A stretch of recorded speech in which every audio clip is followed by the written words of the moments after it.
ben nu in Amersfoort, op de Bernhard-kazerne. Het is eigenlijk de manoeuvre, opleidingsgebeuren van de landmacht. De gevechtsfuncties, zeg maar, die worden hier opgeleid. Mijn doel is eindelijk sergeant worden bij de infanterie. Ik sluit in deze tijd hier in Amersfoort. Zit ik zo'n weekend in Schaarsbergen en ik heb voor de Ridder Beret. Nou, dit zijn dus mobiele simulatoren.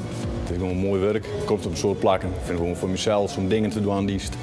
Nergens oorstdost, zo simpel is het gewoon. Ik heb multimedia vormjouwing die, maar na 2 weken van 9 tot 4 achter de computer te zitten, wie ik wel hoe uit dat dit meer wat voor mij weer is. Het Fries zelfs, ja, maar het werk broeken ze het net echt. Als je de groepscommandant bent, dan ben je net alleen leidingjouwende van die mannen. Dan ben ik een steun, dan ben ik coach. Maar als met die mannen praten, als ze wat mij maken, thuis net lekker zit. Ja, en voor die mannen is het natuurlijk niks fijner als ik met die mannen praten kan in hun eigen taal. Ja, in oorlog zullen we het net zo vaak broeken. Maar misschien kunnen we het broeken als geheimtaal of zo.